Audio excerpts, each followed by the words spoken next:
What is up, everybody? Joe Carlton here. Welcome to Aces Up Podcast, Episode 4. Tonight, we have the GOAT District in the house. JD, John Daniel, you guys know him as JD from the GOAT District. And we got the overhyped sleeper, Dan Williamson. How's it going tonight, boys? Doing awesome. Thanks for having us, Joe. Yeah, thanks for having us on, man.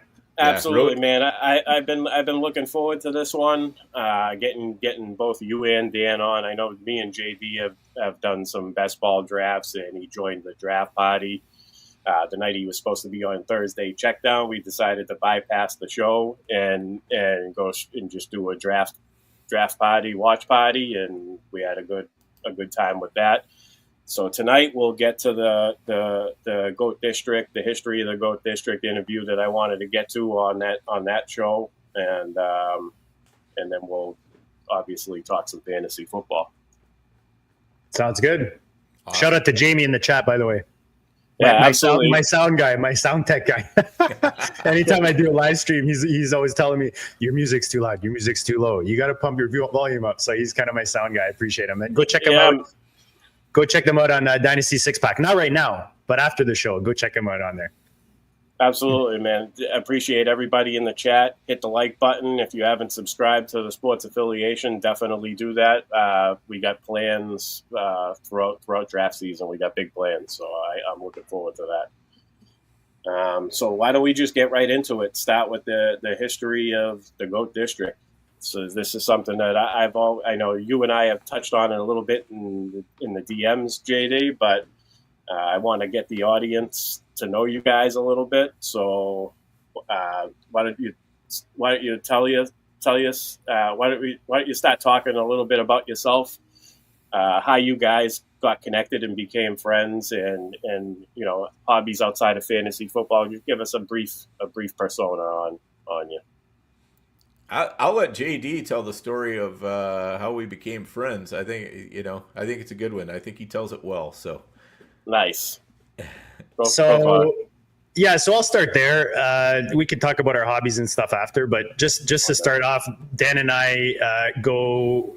I keep forgetting how many. I want to check on that, Dan. We got to look back to see exactly how many years that is, because I keep asking him when we're on stream, even on the show. I'm like, how many years has it been now, Dan? But I mean, Dan and I, it all started. Obviously, we'll get into kind of our fantasy football history a bit later on, but I've been playing fantasy on the FFPC for a while. Dan's been on the FFPC for a while, and I wanted to go out to Vegas for my 40th birthday. Like, my parents were like, "Oh, let's go out." My daughter was younger, so my wife, the whole gang were like, "Let's go to Vegas for my birthday." And I was like, "Oh, maybe we can time it with the FFPC. And I can do a live draft," because I kept hearing about the live drafts in Vegas. And I started asking around on Twitter. I didn't know what drafts to sign up for, because I had never really done a full out live draft. All I had done was online. I live in Canada, so it's like hockey pools, and that's about it. And so it's which is one of the reasons why the GOAT District exists. But so I wanted to go out to Vegas to do the FFPC live drafts. I get on Twitter, start asking around, do you know anything about auction drafts? Does anyone know anything about the live drafts? And Dan was always like really nice, and he'd answer my questions. He'd answer my tweets on there. Back in the day we called it tweets, and he was super helpful. So unfortunately, I signed up for an auction, which I don't know why I signed up for an auction, because I'd never done an auction. So I spend all this money. I go all the way to Vegas, and I don't even do what I'm good at. You know what I mean? It's one of those. But anyways, that's beside the point. So I get to Vegas, and was reaching out on Twitter with Dan, and I was like, hey, let's try to meet up at the actual draft. So we met up, and we chatted a bit, hung out a bit, nothing crazy. But ever since then, he's, it's one of those where we always stayed in touch. We always interacted on Twitter. And then when the opportunity came, when I was doing the GOAT District, I was doing it with another gentleman, Nate Pilmer. He now runs the GOAT Leagues, and a lot of people in the GOAT Leagues know him. He's a huge Dynasty player. But when he kind of broke the news, said, I won't be able to do the show anymore, the first person I thought of was Dan. And Dan had been on the GOAT District. We had him on a couple times. And I just thought, like, this guy's so knowledgeable. He knows so much about, high stakes and fantasy and all the different formats. And we kept getting closer and closer. He agreed to come on, and kind of the rest is history. We kind of went from there, and the GOAT District became kind of what it was. The GOAT District's been around for, over, I want to say 8 or 9 years now that, I started that thing. But that's how Dan and I anyways connected. I don't know if I missed anything, Dan.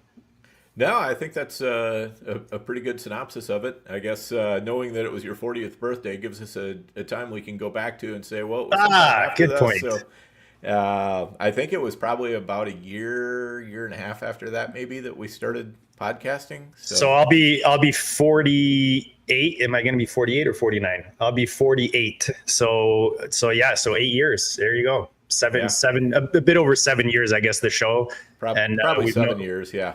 Yeah. We've known each other 8, and, we do the show together.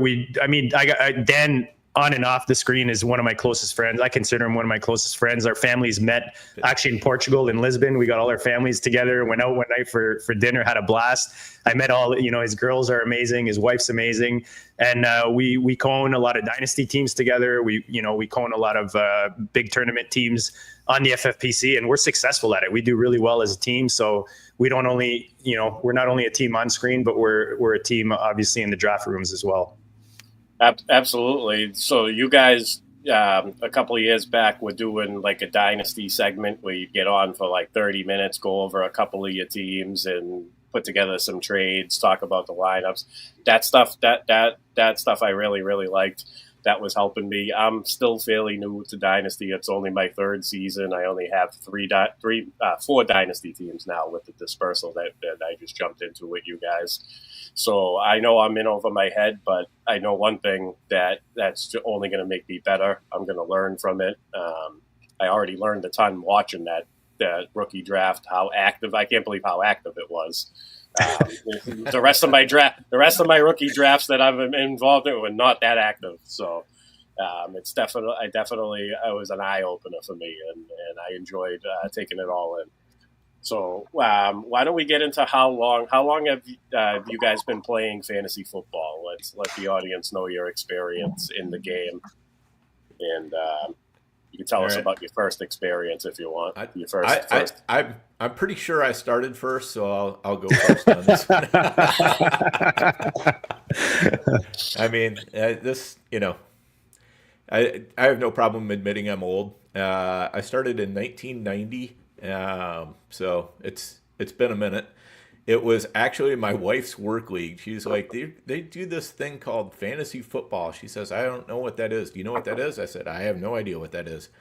And she goes, well, everybody in the office, it was kind of a small office. She said, everybody's, pretty excited about it, and they want me to join. And I don't know anything about football. And I'm like, okay, well, I'm sure I can help you out. So anyway, I started diving in, doing a little research. I found this book by Cliff Carpentier, and that was kind of my Bible. And and my wife will tell you to this day, that was the single worst question she ever asked me is, will you run my fantasy football team for me? Did you guys win? We did, yeah. Nice. So of course, I ignored everything I read in this book because, of course, you got to have running backs back then. Those are the key to winning your fantasy titles. Instead, I drafted Jerry Rice, who, went for like 100 catches, 1,500 yards, 13 touchdowns. And I drafted like almost the entire Houston Oilers offense. Back in 1990, this was like their first year with the run and shoot. Warren Moon was a quarterback. So I had Warren Moon, Lorenzo White, Ernest Givens, Haywood Jeffries, Drew Hill. I had the whole Houston team, and I just put them in my lineup every week because they scored like the second most points in the league that year. And, Moon had the most passing attempts, most passing yards, most passing touchdowns, and I was just all connected up in that offense. So it was like and this was standard, so it was like touchdowns are all that really matter. So, yeah, I was scoring touchdowns left and right. So it worked out well. And JD? When did you I feel like anyone who's like degenerate like us in fantasy and just obsessed with it they all won their first leagues. Like we all won our first leagues. That's how we got hooked, you know. I lost in the finals. I mean, you still had that taste of victory. You know what I mean? It's kind of like poker. You'll agree with me, Joe. You're a poker guy. Like I feel like if you sat down at a poker table for the first time and you won money, you probably kept playing poker. You know what I mean? Doesn't matter if you lost 10 times after that. But that's hilarious, Dan. I love that story. That's actually, I think, the first time I heard it like so in depth.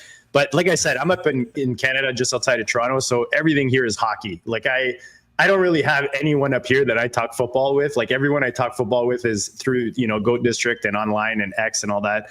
But I started with hockey pools kind of in high school, do the hockey pool with everybody. I was always really good at it, but nobody ever wanted to do it, as serious as I did, I guess, because I was, getting really into it. But that became kind of the gateway drug to the fantasy football, because I would go online and I would try to find hockey pools, but they didn't really have anything that great. So I started playing like the Yahoo Fantasies. Dan, I think, was it last night? I think Mason was talking about the Yahoo Fantasies, was he? Yes. Yep. Yeah. Definitely.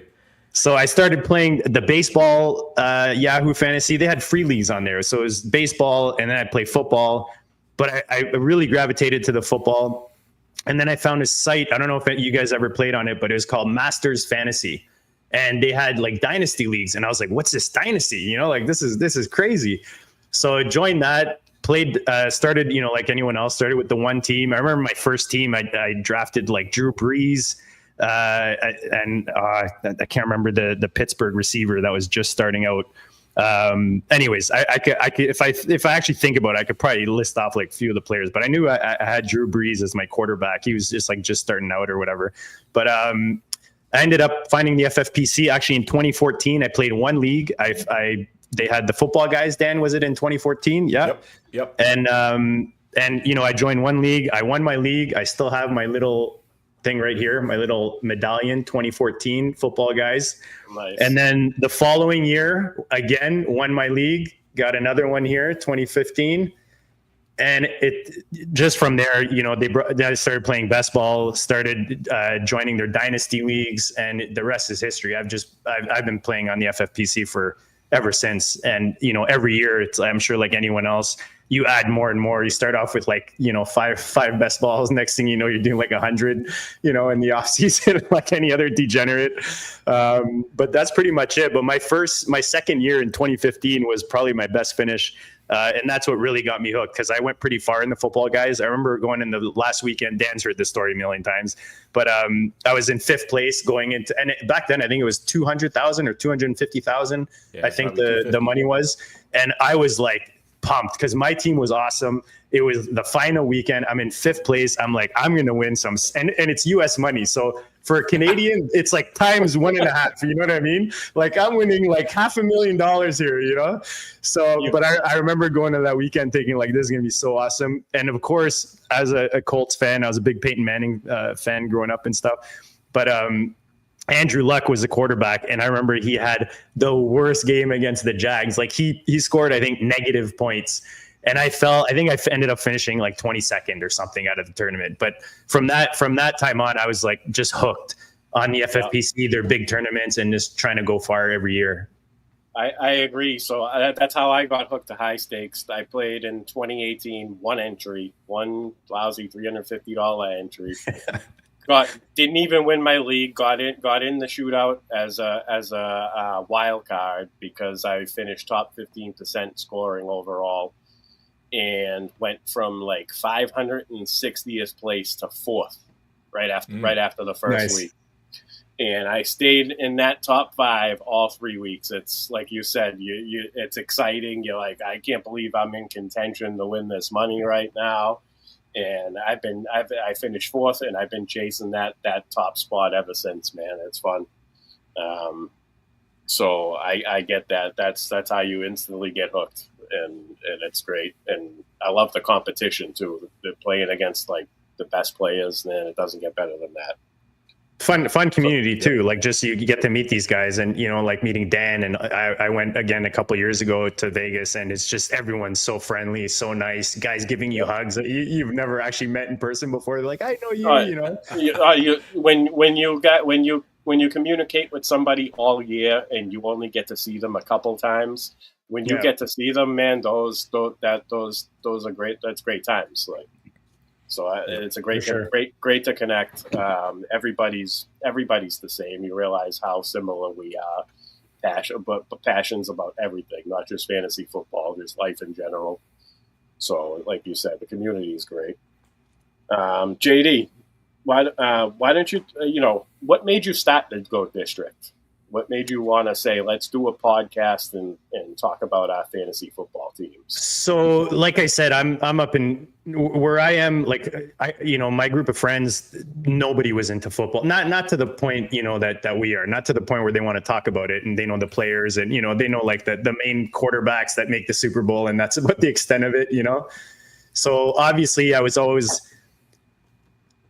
searching the interweb, the podcast world. And once I got into podcasts, there was like DLF was one of the only, once I got into Dynasty, there was DLF. The football guys had some Dynasty content. And there's one more, I can't remember what the other one was, but most of the content was really for redraft, like, the CBS and all those kind of like mainstream, the Yahoos and all that. So I couldn't find a lot of Dynasty stuff. And GOAT District was it was literally my team name for my teams once I started playing like on the FFPC and stuff. And I just said, you know what, I want to try to do a podcast. Like even if I'll just get like a bunch of people on that are into fantasy. And initially I was actually going to do a website, and I actually started a website, but it honestly was a pain in the ass to manage, like get people to write articles, and just the whole aspect of it was just a nightmare. So I just kind of gravitated to the podcast part. Like I talked about earlier, Nate Pilmer, who at the time lived in Cali, him and I just hooked up online. He joined, and someone said, oh, if you really want to get people to kind of help you out and join and stuff, you should start a league, like a fantasy league, like a dynasty league. So I started a dynasty league. That's where the GOAT leagues were born, the original one. And Nate and I started doing the podcast. I remember being in my daughter was just born, and I remember being in the garage, and like, it's like, it gets cold up here. Dan knows it gets cold. And in the summer it gets super hot. And I just remember like doing these podcasts. First of all, it was a logistical nightmare because I had to be in the garage, and it was like not a good place to be. It was hot as hell in the summer, freezing in the winter. And we always had like, we always joke, Dan and I, about like having tech issues or audio issues, but this was a nightmare. Like we had no idea. Nate and I had no idea how to do this, but you keep plugging away. We did like so many shows, and slowly you get people to start, tuning in and following and all that. But the key honestly was really just trying to find the really good guests. I think that's what I was, what I really focused on was getting people that I was listening to or that I respected, like Dan and, a bunch of the other people that we all listened to. It was just about getting the best guests. And like I said, Dan started coming on regularly. And when the opportunity came and Nate said, you know what, I won't be able to do it anymore. I think we had, what's his name? Randy. Randy was actually doing it with us for a while. I forgot about that. That's how long it's been. Randy was doing it with us from Dynasty Warzone. You guys probably seen him on Player Profiler. He's an excellent podcaster. Actually. He's great. Yeah. He's a natural. Like that guy's a natural, talking football, talking about whatever. But he was doing it for a while. But he also had the Dynasty Warzone that he was trying to do on his own. So he kind of said, you know what, I don't think I can do this like full time type of thing. It'd be more part time. So ended up reaching out to Dan, and Dan joined me in doing the show. And then it was kind of around the same time that we started doing the YouTube aspect, because back then everything was a podcast, right? There wasn't that many that were on YouTube, but at one point everyone started shifting over to YouTube. So that was a whole other thing. Like one thing I love about this whole thing is just learning new things. Like I never took any of this stuff in school. Like I didn't take, movie or production or any of that stuff. I don't know anything about it. So it's always about, going on YouTube and learning how to do this stuff.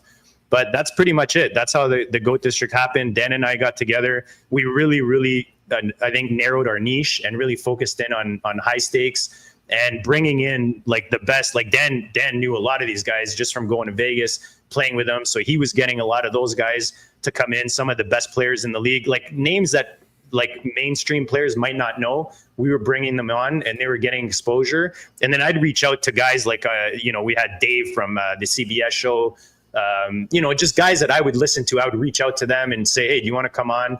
And you know what? People are like, as you know, I'm sure you know, Joe, like you reach out to people, it's rare that you get a no in this industry. I agree. Yeah. Yep. I haven't had a no yet. It's just a matter of when and how. Exactly. Yeah, guys like John Daigle, like, we could go down the list, and I mean, we've had all those guys on, and that just really helped build the following. And a few years ago we had Dan and I wanted to bring on a couple other people. We brought on Theo Greminger. He was a fan of the show and he would interact with us and stuff. And we're like, this guy's pretty knowledgeable. He was in a couple FFPC dynasty leagues with us. So we brought him on and he just ran with it. He wanted to do a show every day. If it was up to him, he would have done a show every day. Dan and I are like, oh my God, another one. Like, I don't know. I got a kid to take care of. I got a full-time career. Like, you know what I mean? It was getting to be hectic, but he was awesome. Like, he really loved it. He really wanted to, kind of take it to the next level. So that was great. And then he ended up joining, as you guys know, Player Profiler. We joined on to Player Profiler, and then unfortunately I got to a point where my career and my daughter's like extracurricular activities, like her sports and stuff, it was just becoming a lot, like doing all the back end stuff, the thumbnails, the guests, Dan and I would share the show sheet kind of duties and stuff like that, but there was so much to do, putting the show on a podcast format. Like, there's so many kind of back end stuff that was just taking up too much time, and it got to a point where it wasn't fun for me anymore. And last year I said to Dan, like, you know what, Dan, I don't think I can do this anymore. I think we're just going to hang it up. You can go on. We were already with the Player Profiler. He had kind of built up some rapport there and he was starting to do some shows there. So we kind of hung it up for a bit. And then this year in January, I got out of nowhere. I've been in the same industry, in sales for 20, 25 plus years. And I was let go at the end of January unexpectedly.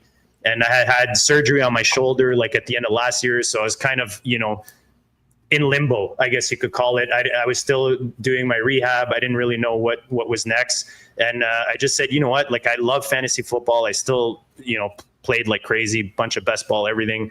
So I just said, you know what, I'm going to kind of reboot my content, but do it under a different brand. Cause I don't know where Dan stood. I didn't know what he was, he seemed like he was pretty involved with Player Profiler. I didn't know who would want to do it with me.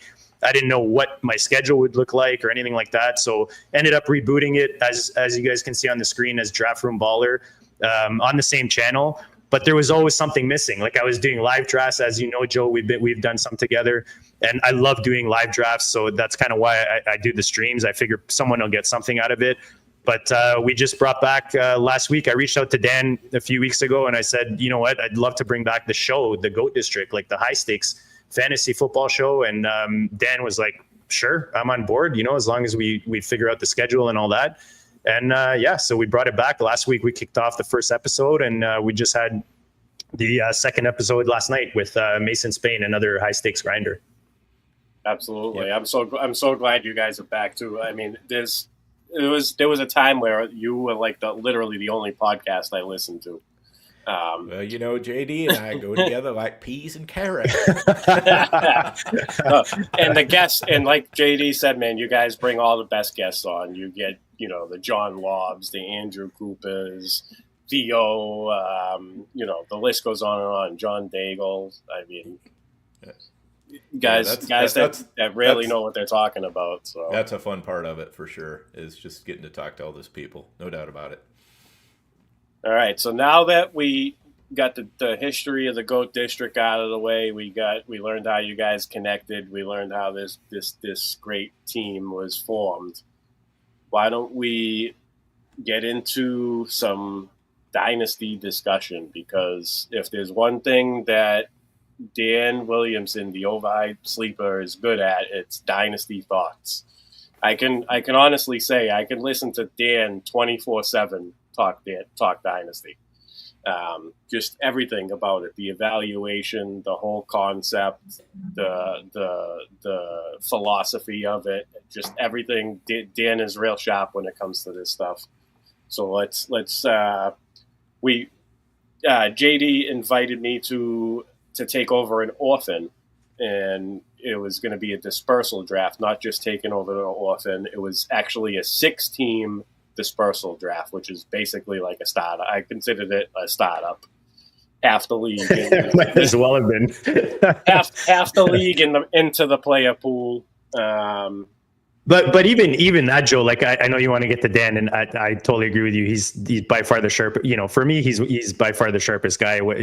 He's the one guy I'll go to when I have like trade questions or anything. But just for your listeners, now, JD, hang on. Pardon? I go to you all the time for dynasty stuff too. Yeah. No, we bounce ideas off each other for sure. But all I wanted to say was I think that there's I think dispersal drafts. Just for people listening, if your league has at the end of the season 2 or 3 owners that are leaving, a lot of times like the league will just be like, the commissioner will be like, all right, we got to find a couple owners, we got to to fill in these spots. But if you actually do a dispersal draft instead of just filling those teams and getting new owners in, it just makes it way more fun because now you re-inject life into the league. And now you've got look at our league. Dan and I we weren't even thinking of doing a dispersal. Nate loves drafting, the commissioner, Nate Pilmer. And he's like, you know what, we got I think we had 3 teams or something like that wanted to that the owners, had to, for whatever reason, they're leaving the league. And then it was like, hey, what if we did a dispersal, or would any owners be interested? And Dan and I were like, you know what, our team's kind of stuck in the middle. So we might as well, we had some pieces, and we just thought, you know what, it might be fun to kind of reboot the team. And we ended up, like you said, having half the league in this dispersal, which made it super fun because now you've got the dispersal draft, then you've got the rookie draft coming up, and it's like almost a new league.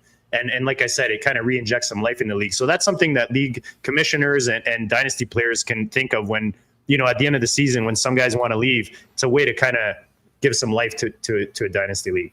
I mean, you're not taking over drafting. And you're not, exactly. You're kind of putting your own stamp on it. You're not necessarily taking over an orphan team. Totally. Totally. Yes, exactly. Yeah. So with that being said, when you guys were preparing for this dispersal draft, I want to know, what was your strategy going in?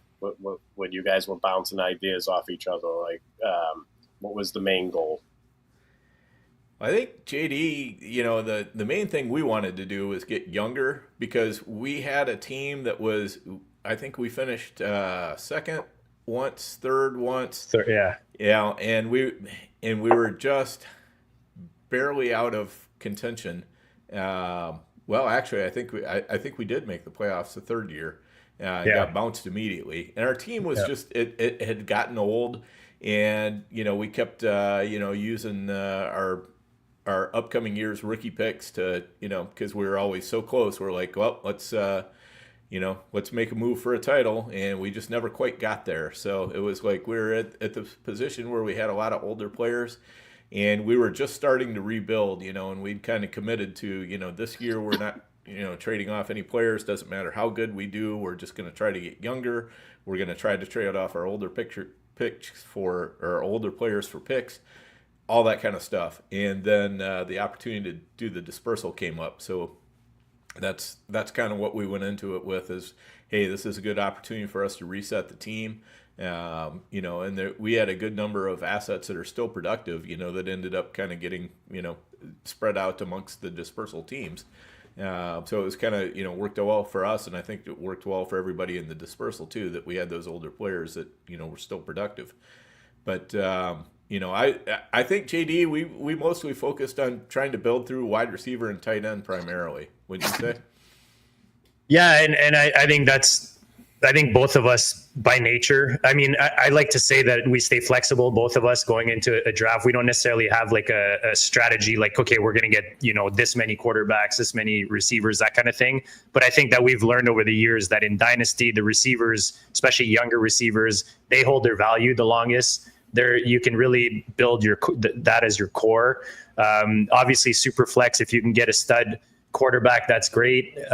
But really, getting the receivers, the receiving core, I find is something that we usually focus on. And I think what happens in whether it's a dispersal draft or any dynasty draft is the best way I think is to approach it is to get into the draft room, feel out the draft, how it's going. Obviously you're building for value. So you're always going to try to take the best value on the board. And by the second, third, fourth round, you can kind of see, is my team going to be a contender right away, or am I going to be kind of, more building for the next 2-3 years? And I think that's what Dan and I did. Is we started off, I mean, we had the 3 spots. So, it went Jaden Daniels first, Josh Allen, and then Lamar Jackson is sitting there. So do we take Lamar or do we take Justin Jefferson?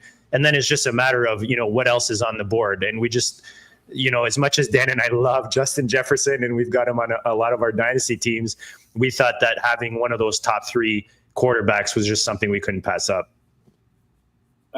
So you guys, I definitely think you guys drew the best spot. I got the 1 spot. I honestly didn't want the 1 spot.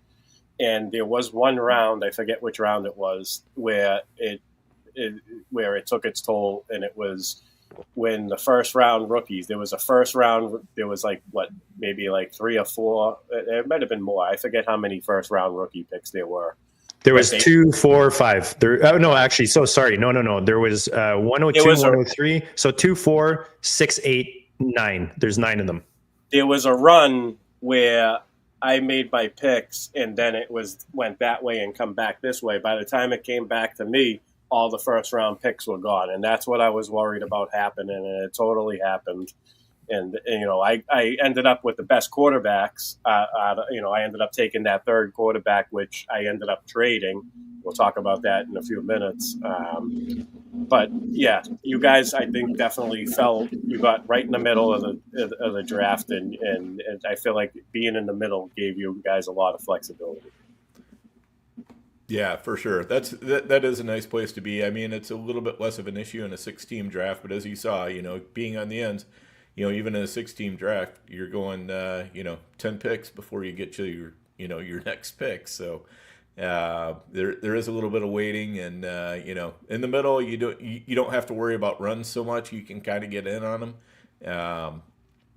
So I don't mind being there, but one nice thing is about where you were at, Joe, is you could take 2 picks in a row, which does it allows you to we would sit there and say, okay, well, we're going to take this guy here, and hopefully this this target player of ours will last until our next pick, and at least half the time it was even though we thought he might, no, he's not. Yeah, no, it's no different. It's no different than any other draft, right? When you're on the ends, you have the advantage of, like Dan said, you can scoop a couple, but then you've got 5. You got 10 picks before it comes back to you. Whereas Dan and I, like you said, we'd be deciding between 2 or 3 players, and it would be literally hey, which one do we think has the most chance of coming back to us? Is the guy that we're not going to take? That's basically how we did every pick. Yep. All right, so during the rookie draft, I want to discuss this because this was so active, and I never seen anything like it. Everybody, it was good trades for everybody all around. Just go over a couple of the trades you made and discuss why you made it. I also want to note that just for context, this format is start 2 tight end, and is it? Tight end premium as well. Tight end premium, super flex, tight end premium, start 2 tight ends, and is it 2 flex? There's a ton of flexes. We start 12. Yeah. We start 12 players altogether. So it's super flex. You've got a super flex spot in your quarterback. You have 2 running backs, 3 receivers, 2 tight ends that you must start, and then there's 3 flex spots on top of the super flex. Yeah, love that. No kickers, no defense. Absolutely love it. I love that format for Dynasty, 100%. So it's pretty wild for sure, especially with with 12 total starters. It really tests the depths of teams. During bye weeks and everything else. I mean, and that also helps kind of increase the level of trading throughout the season because all of a sudden you're like, hey, I'm in contention here. I can't afford to, to drop a game, and I got a couple guys on bye. So you might try to trade those guys off for somebody who's not on bye, and so there's a lot more trading action that goes on as a result. All right, so why don't you tell us about a couple of those trades, Dan, and why you guys made them? I know that I think you guys traded back on one of them. Yeah, so we did 2 trades during the rookie draft. We traded 2026 second and third for the 210. And part of the reason why we did that was we already had an extra 26 third. So it was like, it didn't feel like we were giving up quite as much to get that 210. And there was a player we really liked there. We took Jaden Higgins there. So, we're feeling really good about that. And the reason why we made that trade was we felt like that the draft was unusually deep this year through the second round and even into the third round.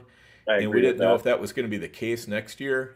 Sometimes it's like, things dry up a little bit faster. It's more of a, 10 or 15 player draft rather than a draft like this one where there was, probably at least 25, 30 good players. So we felt like, let's go ahead and just get that extra pick in this draft, and we'll sacrifice our second and third next year because we can still make some trades and hopefully recoup at least one of those, if not both of those. And getting Higgins seemed like a good bet to us at the time, and so far it still looks pretty good. And then the other trade we made was we had the 304. Somebody wanted to come up and get that. They offered us the 307 and the 503. So we didn't mind dropping back just 3 spots. We felt like it was a pretty flat tier there. And we had several players that we liked. So we're like, well, even, no matter what happens, we know at 307 we're going to get a player that we like. So, let's go ahead and do this deal and pick up the extra pick. So the 304 ended up getting used on Jack Beck. And then the 307, we took Jarquez Hunter. And then at the 503, we took Ollie Gordon. So I felt good about that one, too. Yeah, definitely. I feel like you guys added depth with those moves and some high upside depth too at that. And we needed running backs too, so that also kind of helped out a little bit. And we had also taken Tet at the in the first round at 1.9 or 1.8.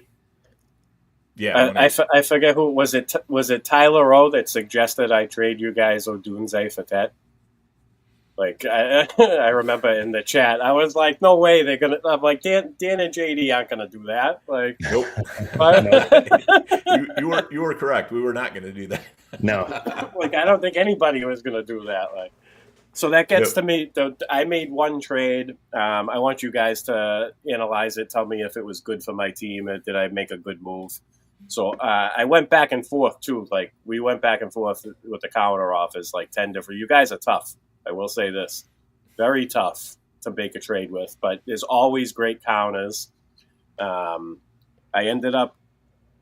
drafted 3 quarterbacks in the dispersal because, like I said, the rookie picks dried up and Michael Penix was the best asset on the board. I took Jaden Daniels and Bo Nix. I added a 3rd quarterback in Penix with all intentions in trading them. Took a little while to find the right customer, but we got it done. I sent Michael Penix and Rome Odunze for CeeDee Lamb and Mason Taylor. Give me your thoughts. What do you think? All right, JD, why don't you go first? Yeah, I don't hate it. I mean, I kind of like having a 3rd quarterback in these leagues, but it all depends on the rest of your roster, right? So I'm just looking at, you've got like guys like Pearsall. Who else? I got some old injury, not old and injury prone, but I have a combination of injury prone and old wide receivers. Yeah, I mean, you have like a pretty decent, like I'm looking here, you got Pearsall, you have Waddle, who we hope is going to bounce back or eventually take on that role once Hill moves on, if he moves on, but you got to hope that the Dolphins bounce back. You have Shakir, obviously, who just signed. He's a nice, wide receiver 3-ish type of player. You've got the upside with Pearsall. So I don't hate your trade at all. I mean, you brought in one of the top 3 receivers in fantasy right now. It doesn't matter what format it is. And what I liked about it is you're buying him after a down season, after, the Cowboys didn't have Dak. So people were kind of down on the Cowboys earlier in the offseason. We did these drafts really early in the offseason. So I kind of I'm always looking at, what is the kind of the most recent feel or sentiment on this player. And that's usually how I decide who I'm targeting for as a trade target and who I'm moving myself. And I think going after Lamb there was definitely good. I think getting Mason Taylor was pretty sharp as well, because you have Ertz, you've got Gadsden, but you didn't really have, a start. Sorry, yeah, go ahead. I was gonna say I kind of punted tight end during the dispersal. You kind of punted tight end. So now you've got Ertz, who can obviously start the season for you. And let's not forget, this is a difficult league. Like one thing I find the hardest format or setting I find is a 2 tight end league, because like unless you load up on tight ends, which if you do that, you're probably weak somewhere else. But you definitely needed another tight end. You've got Ertz that you can obviously throw in there, but A, how long is Ertz going to play for? And B, your next tight end was Gadsden, who's coming in obviously as a rookie. So I like that you made that move, because you get yourself a stud receiver. We talked about when Dan and I were building our team. It's nice to kind of have those stud starters at receiver. Like you can have Lamb for years now. He's going to be a starter for your team. You can build around that. And then you've got Mason Taylor coming in. He could, won't say he should, but he could be involved early in that offense. And he should be a guy that you can start playing in your starting lineup pretty early. So based on your roster, I think that was a good move. I think you can always get yourself, you've got Jacoby Brissett there, but you can always get yourself a QB3 down the road, whether it's in next year's rookie draft or you trade for like a QB4, QB5, like a Kenny Pickett or, like something like that when you're desperate for it. So let's say one of your quarterbacks, or you've got no quarterback to start, you can find a team that, there's a couple guys in this league that hoard quarterbacks. So you can get like their QB4 or 5, for something decent, and then get yourself a starter that way. But I don't mind at all that move. I actually really like it. I'm really big on getting the best player in the trade, and I think you did that by getting CeeDee Lamb. That's kind of how I felt about it. I was getting a premium wide receiver asset, and like I said, there was a lot of back and forth. There was a lot. A lot of the other offers, I felt like I was giving up a little too much. I still think Odunze can blossom, but right now, we don't know. It's ambiguous right now, Chicago's offense. We don't know which wide receiver is going to take a step forward, which pass catcher is going to jump. Is it going to be Luther Burden? Is it going to be Rome Odunze? How long is DJ Moore? DJ Moore's still there. Is he eventually going to be out of the picture? Like, I feel like if I want to try to compete this year, then Odunze might have been a guy I needed to sell high now.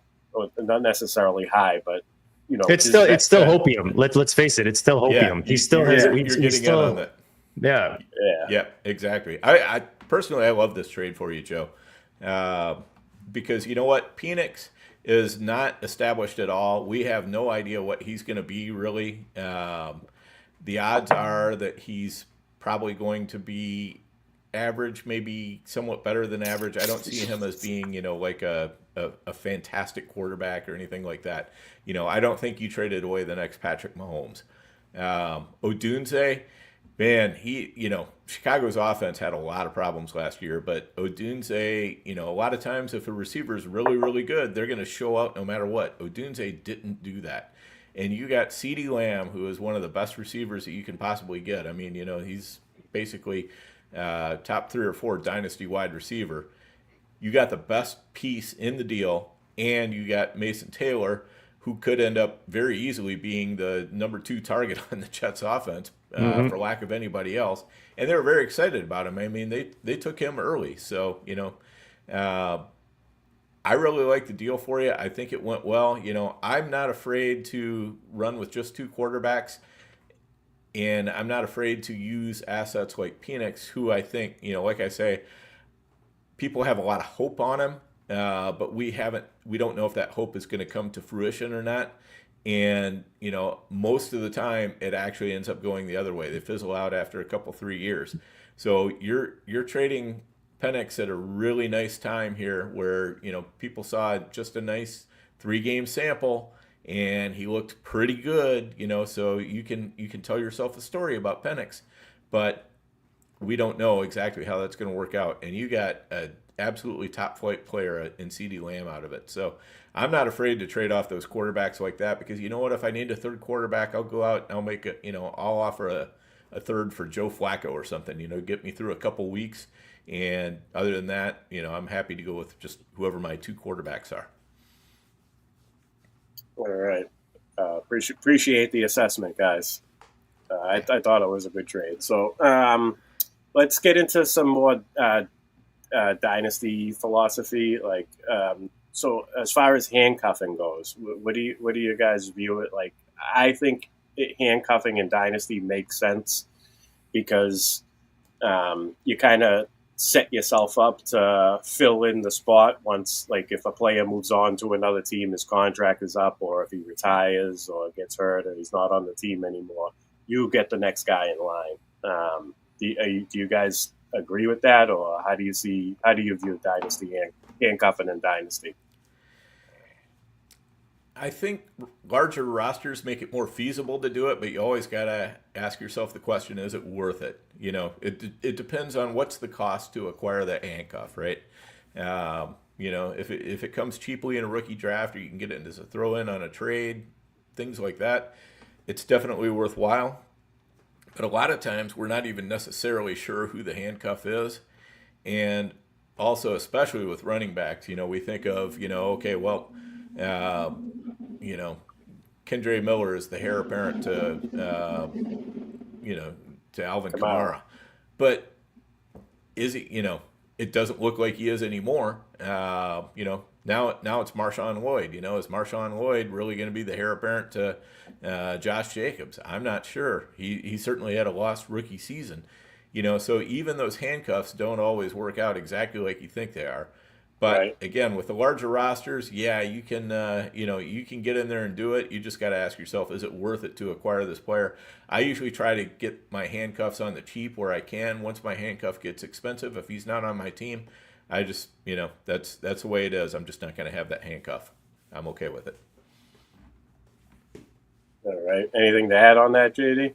Yeah, I think it depends where your team is too. Like if you're in a rebuild, or what I like to call it like a reno mode, you don't necessarily need to pay attention to get your handcuffs. I think you're more trying to get those players that are going to give you more of that long-term ceiling play versus, handcuffing your player. I think when you look at the RB positions, there's a few things. I think that it's important. Like I talked about receivers and getting those studs and being top heavy. That's how I like to build my dynasty teams. And that means to balance that out, I need to be deep at running back. And that's how I play the position. I play the position year to year. I don't look at running backs as a 2, 3, 4 year, value. I look at it as a redraft league. That's how I play the position. I'm also not looking to back up my own running backs. I'm looking for premium backs.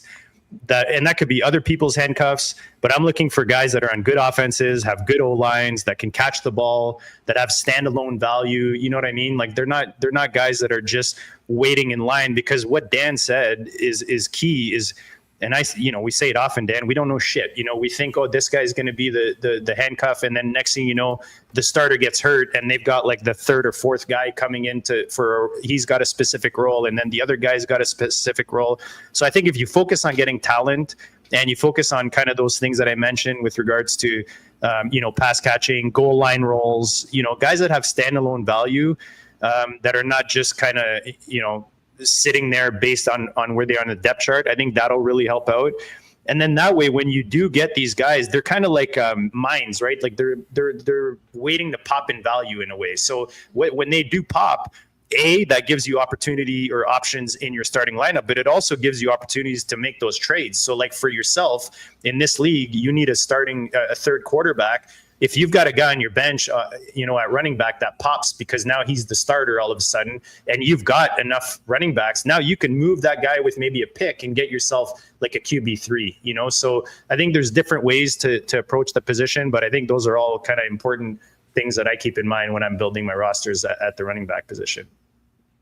I like that 1 year window. A lot of people, for the rest of the positions, it's like a 2 year window. But for running back, I think I agree with that. 1 year window is a great way to look at it, because then you're not overlooking some of the veterans like Josh Jacobs and Derrick Henry when it comes to like a startup draft. Some of them can fall because of their age, and they just become great values in startups. I want to talk about one of the things I struggled with for the first couple of years was the value of future rookie draft picks. One thing I noticed is it depends on the time of year. I feel like it holds more value as you get closer to the draft. And during the season, you can kind of take advantage of some of the teams that are making a playoff push.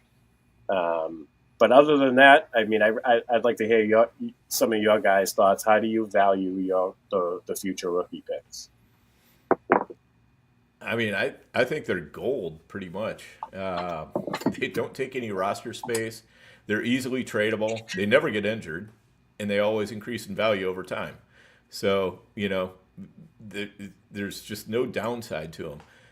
But that said, it's always worth keeping an eye on projected future classes and be willing to risk it if you see a current asset that appears underpriced, or if you need to go for it, for a title, something like that. But you know what? I don't like trading away my 2026 rookie picks. I don't like trading those away until I'm into the 2025 season for the most part.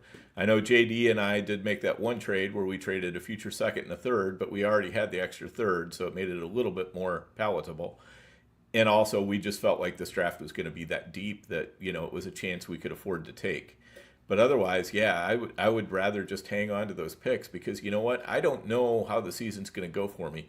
I could end up with an injury-laden mess on a team that I thought was going to be a for sure championship team.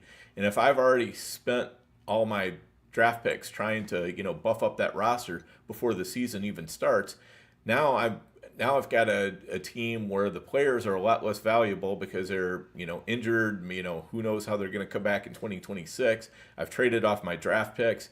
I can have a real mess in a hurry in Dynasty. And this is where we see a lot of orphans too, is, people are too eager to try to buy all in for this year, and they do it too fast. You know what? Let your team get off to a start. See what happens. Go through, 2, 3, 4, 5 weeks and just kind of assess how your players are doing. Maybe they're underperforming, but it seems like they're going to, start performing. Maybe they're underperforming and you realize, oh man, this is not good at all.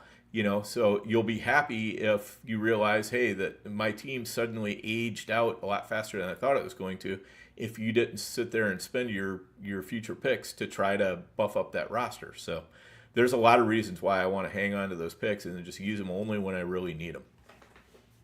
Yeah, and I mean, Dan, we talked about that dispersal. That's kind of what happened, is eventually caught up to us, and we got to a point where we had a bunch of old guys on the team, but we didn't have any draft picks that we could actually renew and bring new blood in the team. And you talked about, it's funny you say gold. I compare it more like this dynasty crypto. Like they're speculative, and the more you hold them, the more they're going to hold value. They gain hype. And then, you can use them like for me, they're like tools. Like Joe, you play poker.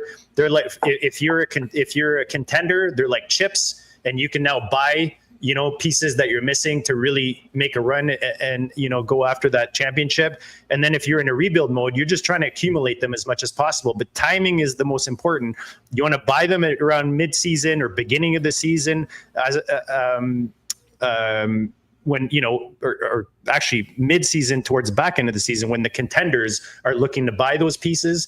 And then because, they're like, oh, I'll give my next year first to get myself this RB2 right now, because I've only got, whatever it is that they need to make the run. And then if you're in a rebuild mode, you want to wait kind of the closest you get to we all know this, the closest you get to the rookie pick till you're on the clock with that pick, that's the peak. That's the optimal time to sell that pick. That's when it's worth the most, is in that rookie draft when you're on the clock with it. So everything else you do in between, I mean, I think everyone has different opinions. And I'll admit, like back in the day, I was like, oh, I just trade my rookie picks. I just trade them every year and I get myself. And I remember Scott Fish. I played in a Scott Fish league, not the Scott Fish Bowl, but it was Scott Fish and John. What was that guy's name? Dan John.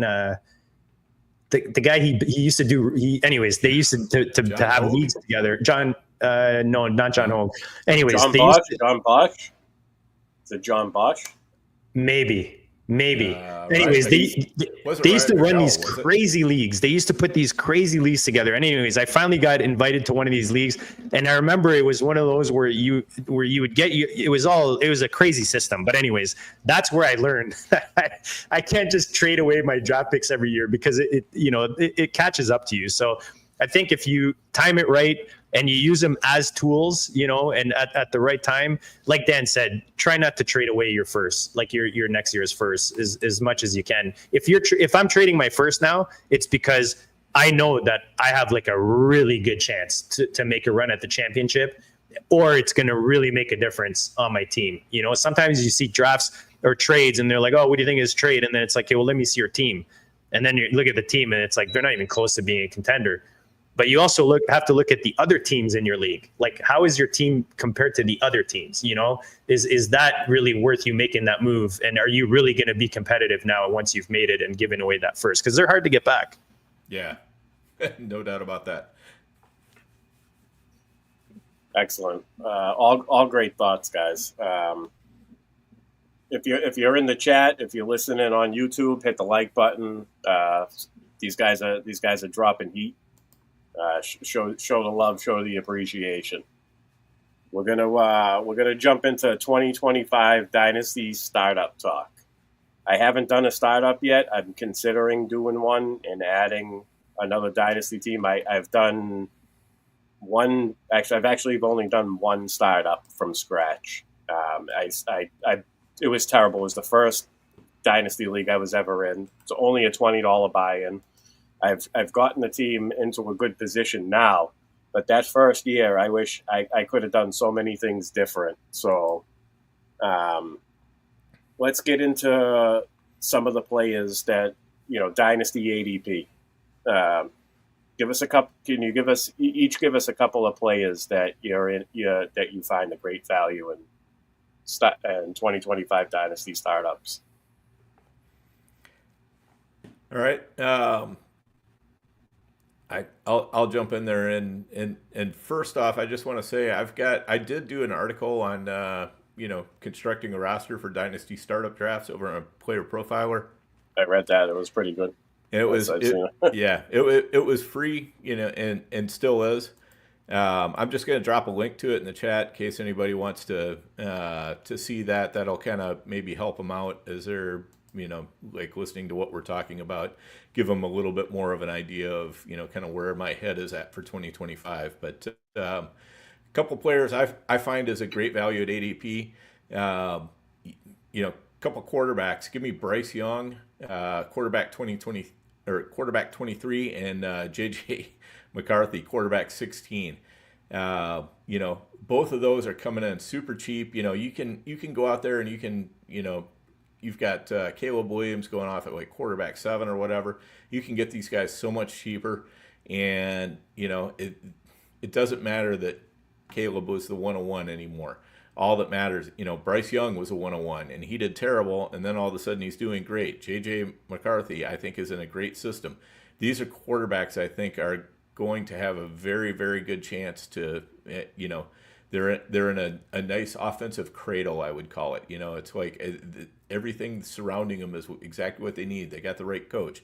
They've got the right offensive players around them. They've got a good, offensive line. Everything that you want to see, and they're so much cheaper than Caleb Williams. Not that, Caleb Williams can't succeed, but these guys, you can buy into the same sort of offensive environment at a much cheaper price. So that's a couple of them for me. All right, JD, who you got? So I like Michael Pittman right now. I think he's going, like, if I'm looking at Fantasy Mojo, shout out to fantasymojo.com. They've got in the triflex right now. And that's like you're starting 3 receivers. He's going at wide receiver 52. He's coming off of an injury. Obviously, the quarterback position is what makes it super cloudy in Indy right now. So I like going after those situations. Like, you look at that offense, even Josh Downs, I think right now is probably a guy that is probably worth more than what he's going for. But Pittman is a guy that's going to be on the field for all the snaps. He's given you top, at least wide receiver 2 or better production every season he's been in the league, except for as a rookie. And last year, obviously, dealing with the injuries and the quarterback situation. But prior to that, he was wide receiver 14, wide receiver 21, wide receiver 22, over 1,000 yards 2 of those 3 seasons, and really close to it in that 2022 season. So you're looking at a guy that's getting like between 120 and 150 some targets every year. And I think we'll see that again this year when he comes back healthy. And, whether it's Daniel Jones, which it looks like it's going to be, you got to think that offense is going to be chucking the ball. And I think he's going to be a big part of that. So I think at wide receiver 52 right now, you can't really go wrong. And then this might not be a super popular one, and I actually approached Dan the other day. I was thinking about this trade offer I was sending out. And I think Tyrone Tracy is kind of a sneaky buy right now. I feel like everybody's kind of given the starting job or a big chunk of that role to Scattaboo. And, you guys saw in that rookie draft, Dan and I took Scattaboo. We like him as a rookie coming in.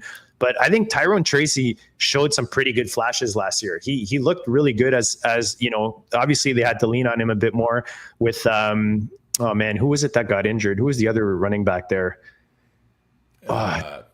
Who was it again? He was a Houston guy, no? Yeah, Singletary. That's it. Yeah. And they lean on Tyrone, and I kind of feel the same way with Theo Johnson, where because they're on the Giants, people don't necessarily see them as. But I think Theo Johnson and Tyrone Tracy can be stars in that offense. Not to maybe Neighbors' extent, but I think that if we do see a turnaround in that offense, maybe Dart comes in and plays really well for them. I think those are 2 guys that can look really good in that offense. I like how you mention cloudy situations. One thing I didn't do in my first startup was trying to identify, and it's probably because I didn't play Dynasty the year before or the year before, but trying to identify players who were sky high in value a year or 2 prior that dipped, like to identify those guys that dipped. Michael Pittman is a great example of that. It's also why I'm eager to do another Dynasty startup before the season starts, so I can kind of right the ship on how I did, how I'm drafting the startup.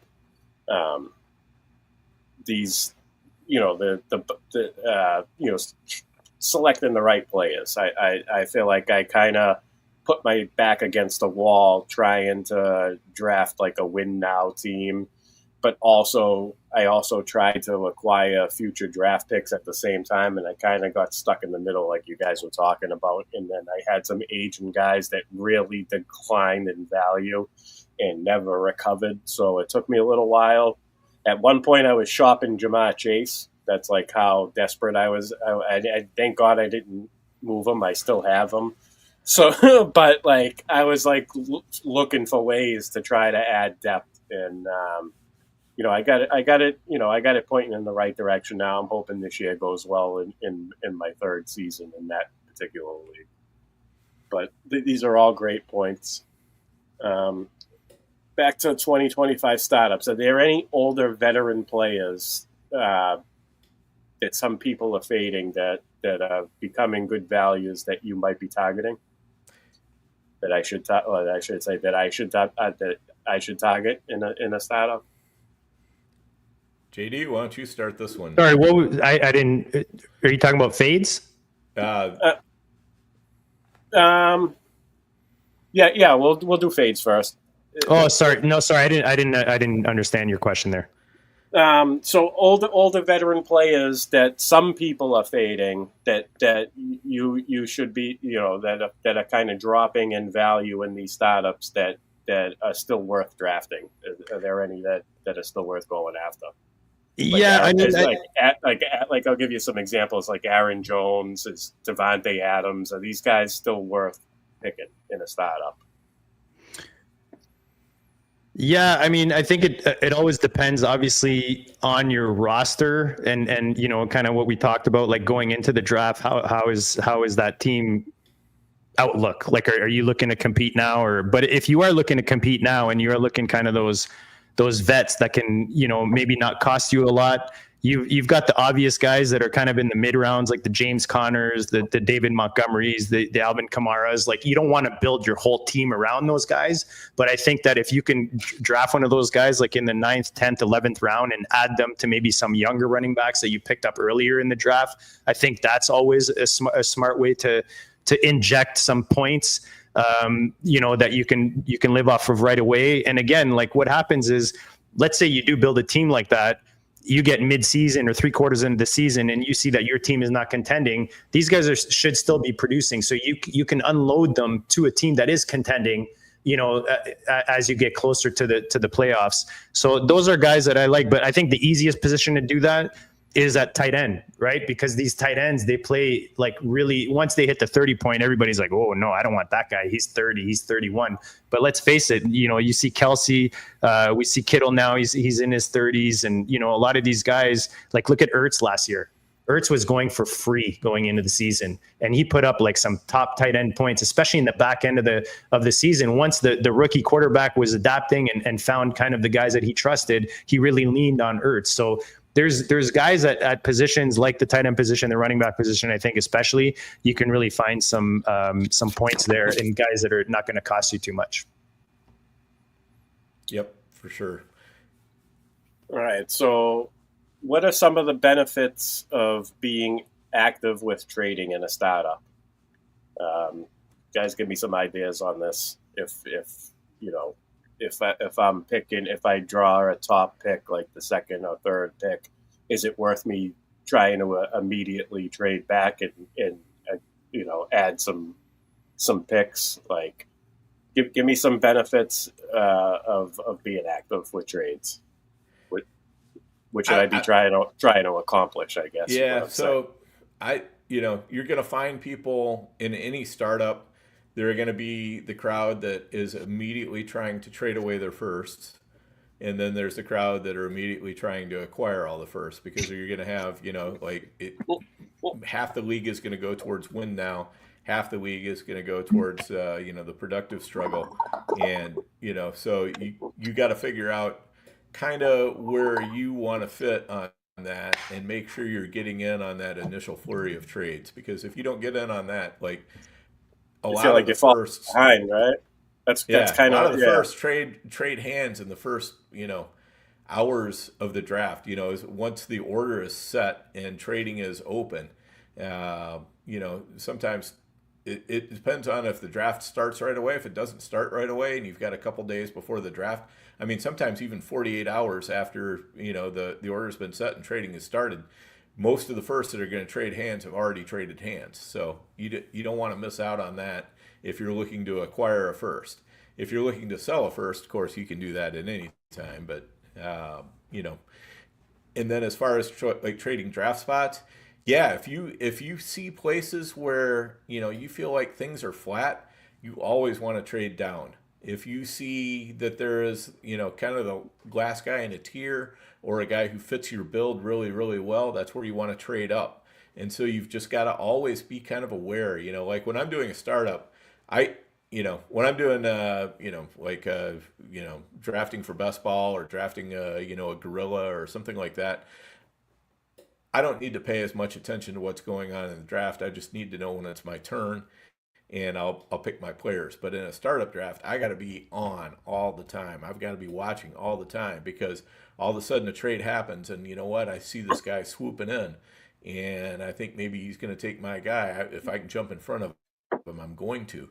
So you just have to be alert to the opportunities that are there, and always be thinking of, how can I build this team with the lowest draft picks possible and still get a really good team, because any excess value that you can convert into future draft picks, that's what you want to do.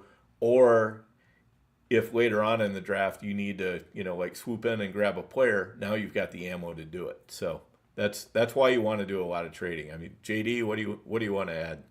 Yeah, I mean, you touch on a big one there. The tiers for me is a big one. Like, that's why I think tiers are really important. You want to, like, the only time I'm moving up in a draft is if I see there's a last guy from a tier above that's still kind of sitting there. then I want to jump in there and get that guy if I can, because that's like, you're trying to, especially in the first like 10 rounds of a startup, you're trying to accumulate as much value. You're building a portfolio, like you were asking about hobbies and all that kind of stuff. Other than being a fantasy football degenerate and like a content creator, I'm obsessed with charts and trading stocks and like investing and all that kind of stuff. Like I do that as much as I do fantasy. And those are the two things I split my time with, other than my family.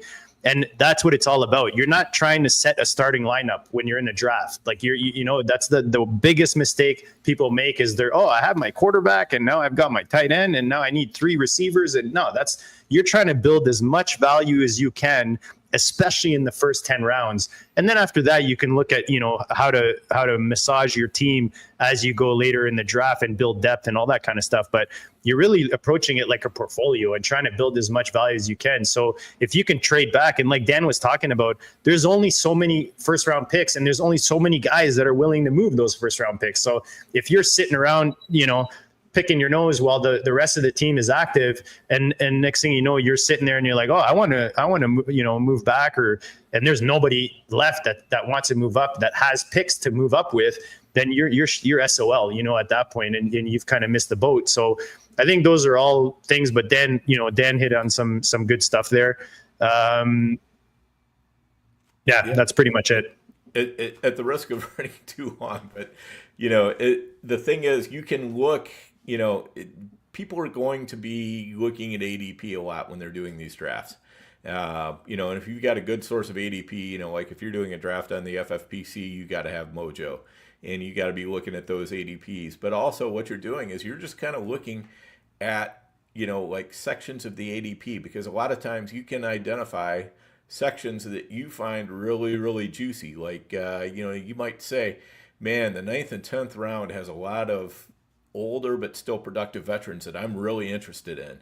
And you know what? I think there's a lot of guys in the 5th and 6th round that I'm not really too sure about. They might be good, but they might not be good. Maybe I'm going to trade out of the 5th and 6th round, and I'm going to try to get as many 9th and 10th round picks as I can, because I see that nice, juicy, section of players that I really like coming up. So I'm going to start taking steps right now to try to get myself there. And, sometimes I can't get all the way there on, 1 trade or 2 trades or whatever. But you know what? If I see, if I'm not really interested in a player at a particular spot, even if I can only trade back, 4, 5, 6 slots, I'll just go ahead and do that, at least just to get me started on moving backwards. And you know what? Because if I think that there's nobody worth taking here, I'd rather, even if I have to make the pick, I'd rather make it 4, 5, or 6 slots later and have picked up at least a little bit of something along the way. And if I can continue to move myself down into that area that I've really identified as having players that I want and get as many picks as possible in there, that's what I'm going to do. Especially if you had guys lined up that you wanted and now it's your turn and they've all been taken. Like, don't force the pick. Yeah. You know what I mean? Don't take a guy just because you're on the clock. Like Dan said, if you're in the 5th round and you like those guys in the 7th, 8th round, maybe you move that 5th rounder and you get a 7 and 8, you know what I mean? Or something like that, where you actually get in a range where you can get guys that you like. And again, you're accumulating value and depth. And in the long run in Dynasty, that's what's going to win you those leagues. I like that. That's all excellent advice for sure.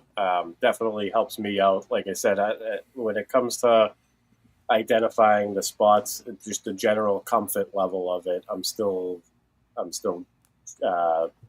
one thing I'll say, Joe, is the more you do startups and the more you force yourself to be active, the better you'll get at it. Because the more comfortable, like I know it sounds like obvious, but I say that because when I first started in Dynasty, I used to see guys trade in and out and stuff, and I was always like, oh, you're just trading just to trade, But then once you actually figure it out and you understand what's happening, you're like, oh, this is a whole other aspect of the game that I'm not a part of. You know what I mean? Yeah. And that's just going to help you become that much better of a Dynasty player. That's kind of how I felt watching the rookie draft. The GOAT leagues are savage, man. Like there's there's not too many soft spots in the GOAT leagues, and even when they bring in new owners, they're usually guys that they know are pretty hardcore. So it's a good training ground, anyways. The GOAT leagues for sure. You gotta throw the timid and the fear away. Like I feel like I'm too like you don't want to be too careful. Like you got to be willing to make these trades for sure. Right, exactly. I mean, the best trades are the ones that kind of, they make your butthole clench up a little bit.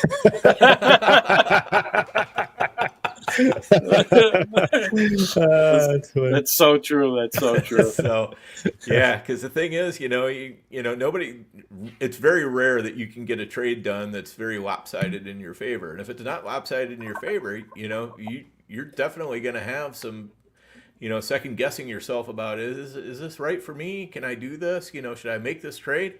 And you know what? Sometimes they're not going to work out either, and that's fine. But the more you trade, the better off you are, because what you're doing is, basically I look at it like this. When I trade with somebody else, I'm winning, that other guy's winning, the other 10 guys in the league are losing. Because you know what? At least he and I are trying to make our teams better, and we're trying to take a step that we both think makes our team better, and we're also establishing a relationship that, hey, here's a guy I can trade with. Here's somebody, that we can talk it through, get to an outcome that we're both happy with. So that gives you a trade partner, that when that guy's looking to trade again, he's going to say, hey, I know I can go to Dan, or I know I can go to JD, and I know those guys are going to give me a fair shake, and, we can probably work something out here. And, so that just makes it very easy and natural to trade with those people, which again, just kind of helps you manage your team throughout the year. Yeah, definitely. The negotiations part is very, very important for sure. You want to establish a good relationship with anybody you're trading with. You don't have to win every trade. I mean,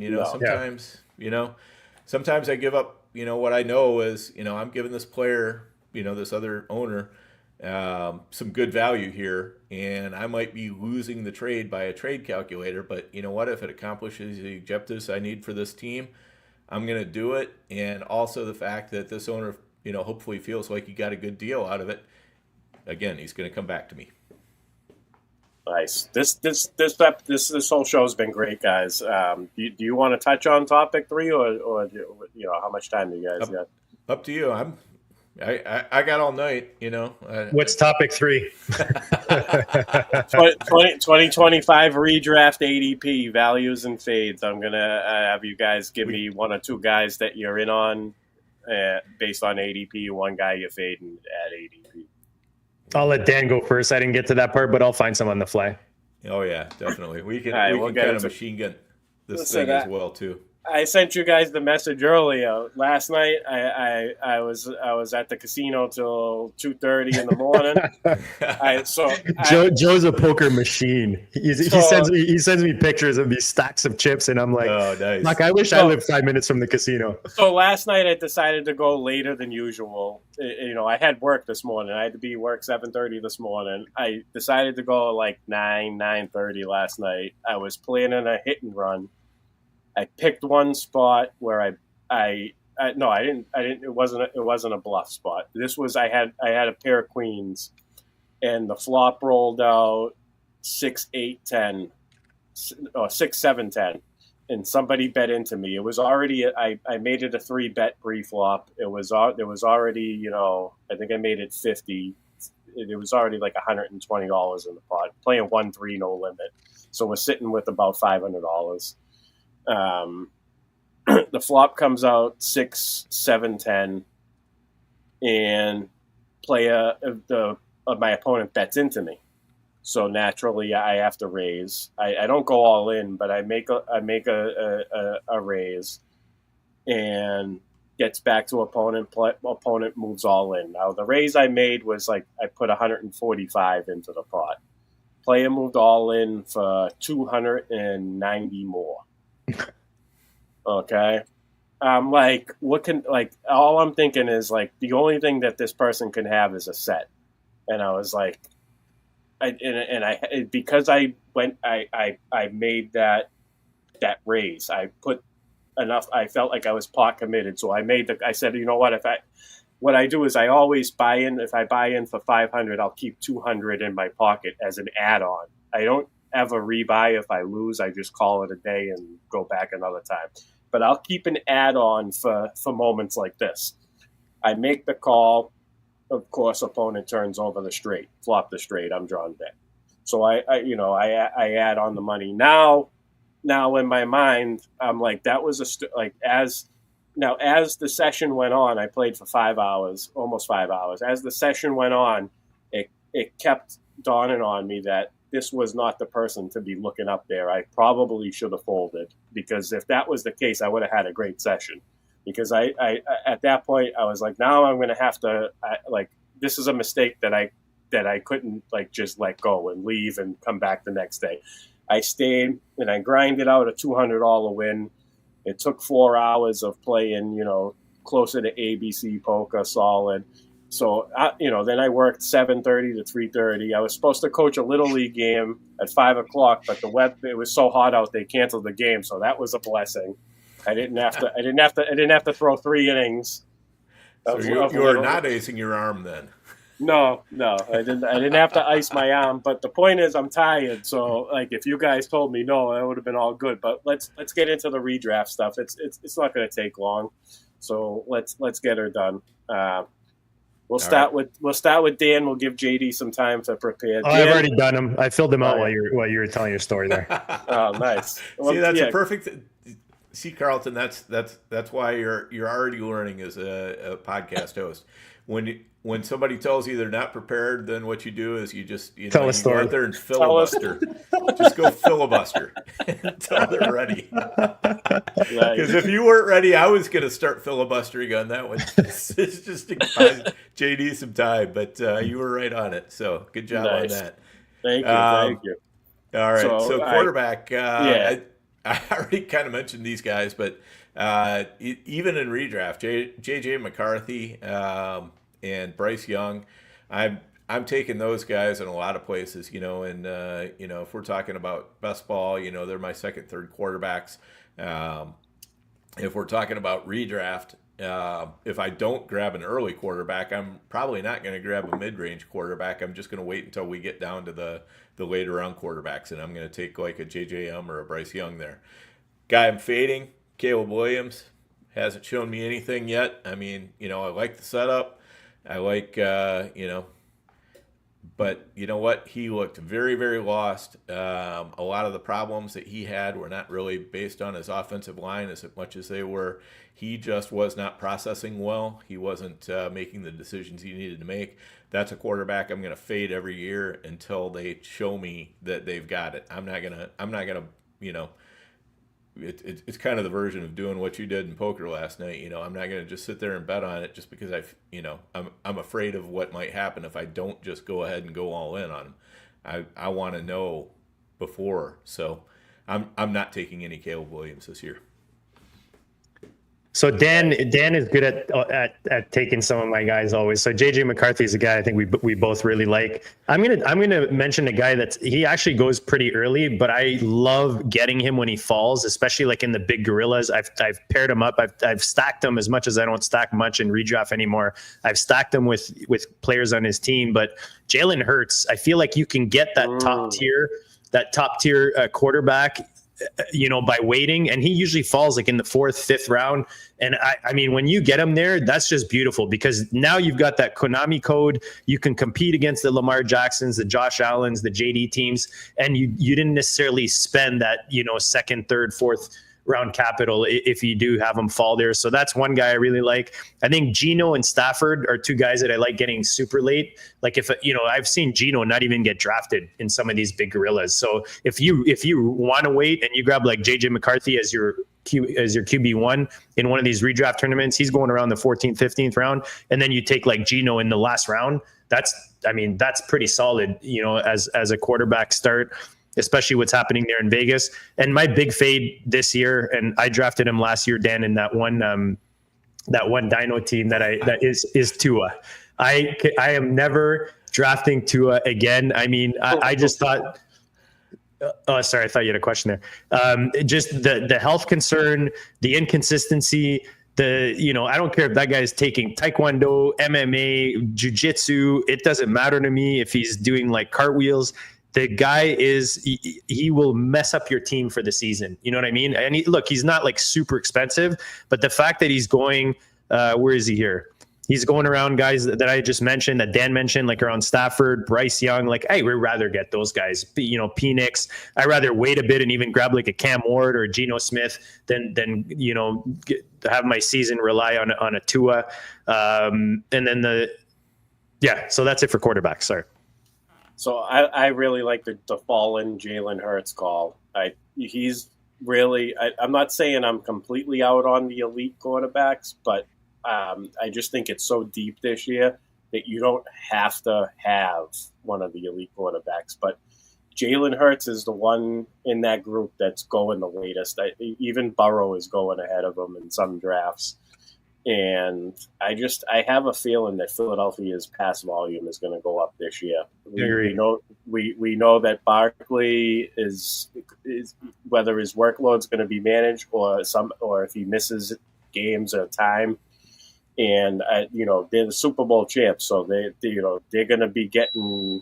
They got probably a tough schedule. I haven't studied the schedule in depth yet all the way through, but I'm assuming their schedule is pretty tough, and they're going to be getting the best of every team in the Super Bowl hangover thing. All this. I think the defense played way above they have a great solid defense, but they played way above their head last season. I thought they overachieved, and I just could see Jalen Hurts having to pass a little bit more. And we know that when they need to pass, they can. So definitely in on Jalen Hurts this year. That's a great call. Dan, let's move on to running backs. Dan, all right, you got? One of the running backs I've been buying a good amount lately, actually for a while now, which is kind of funny because I was buying boatloads of Bashal Tutin in Dynasty, and I'm still buying him in redraft too, but I'm also buying in on ETN and his last year in Jacksonville. So did I just steal one of your guys again, JD? Yes, I'll take a picture of my screen here. I'll share my screen. You're gonna literally pick off all my guys. But see, this is where your co-host Joe is. I wrote in like 4 or 5 guys for each spot because I know Dan's gonna steal at least 1 or 2 of them. That's exactly it. So when you give your 2 running backs, JD, just roll right into wide receiver so Dan can't snipe you. There we go. That's the key. And then another value I've been taking is Garendo. Dan, you're killing me here. I'm sorry, man. You guys were talking about him last. You guys were talking about Garendo last night. So yeah, no doubt about it. He's definitely a buy for me. I mean, it's just such an easy pick going that late in drafts. My fade, I think I talked about my fade last night. Joe Mixon. So many things could go wrong. Just don't. I'm not feeling it. This is a guy that, he's getting up there in age. They brought in Nick Chubb. You know what? I know Nick Chubb is the same age as him, but, Chubb is, probably, when they're both healthy, a better running back than Joe Mixon. So, and Chubb is going so much later. And, then you got Woody Marks who can mix in there on passing downs. So Joe Mixon might be losing some passing down work there too. Just don't have a good feeling about him. He's just going too high for me. So that's where I'm at. Yeah, I had Etienne and Garendo. Garendo, like I said last night, it's just where he goes. He just pops out at me every time I'm in a draft. I think I drafted him again today, actually. I did if anyone's interested, I did a Superflex BBT on FFPC. I did a live stream and I took him again. I just cannot stop taking him because where he goes, it's like Deadmansville. You've got like the Spears, the Bensons, the Dobbins, those kind of guys, and they're great and all. But to me, Garendo last year, I'm a very visual guy when it comes to running backs. And I just, when I see a certain look in a running back, like I almost get obsessive with it. And another guy that looked like that to me was Jordan Mason. I loved what Jordan Mason did last year. And for that reason, I'm off of Aaron Jones this year. That might be a mistake, Dan. You could tell me if it is, being in Minnesota, but I just cannot click on Aaron Jones this year. It's like maybe he's, the fact that he's over 30 now or whatever it is, he's in a great offense.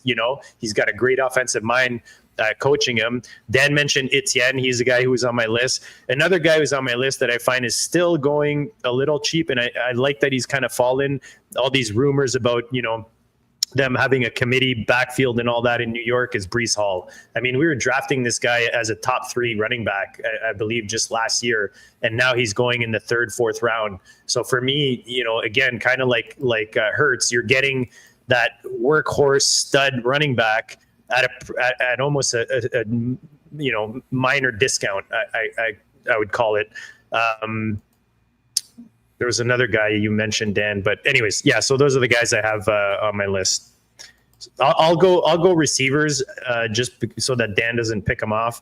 I mentioned Pittman already, so I won't go into that again. Cedric Tillman is a guy I really, really like. Yes. I mean, he's going like in round 13, 14 right now. I think that whether it's Flacco or now you're hearing that they're going to for sure play, one of these rookies to start the season, or I just before last year when Tillman and Judy were both on the field, Tillman was the guy who looked like a stud. And yeah, Judy took over and Tillman got hurt with the concussions, but I'm a big Cedric Tillman guy. I've been drafting him since January. I really liked what I saw last year. I'm hoping he comes back super healthy, but at the cost you're getting him, I think that the upside is huge. He can be like a wide receiver 2 on your team, even though you're getting him in the double digits. And my fade this year, it's funny because it's a guy that I was drafting last year pretty often, is Mike Evans.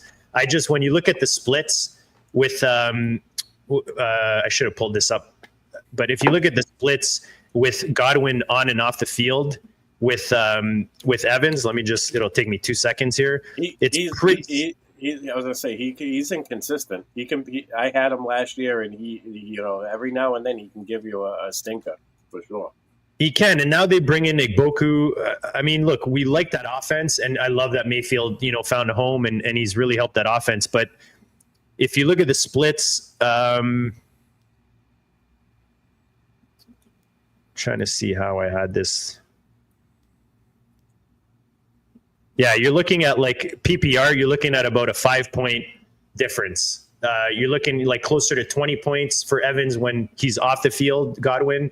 But then when Godwin's on the field, you're looking at about 15 fantasy points. So it's just, he kind of goes down in that production, his receptions, his yardage especially. But I just think like another year older, he's been awesome. Let's face it. Mike Evans is, and I know Dan was a big Mike Evans fan. I don't know where he is on him this year, but I just think like where he's going, there's a lot of guys I prefer grabbing in that range. Yeah, I would agree with that. And just kind of feeding right off of that, I have 2 values here, and one of them is the Eggman, Igbuka. I mean, my gosh, you can pick this guy up. I was in the 12th round of a best ball draft earlier today, and I had my choice between Igbuka and Higgins for my wide receiver 6. Nice. And it's like, okay, at this point, I'm just bullying the league at wide receiver. And the thing is, everybody's looking at Ibuka and they're going, yeah, how is he going to get on the field? Well, Godwin is hurt right now. We're not sure if he's going to be starting the season in the lineup or on PUP or exactly what's going to go on.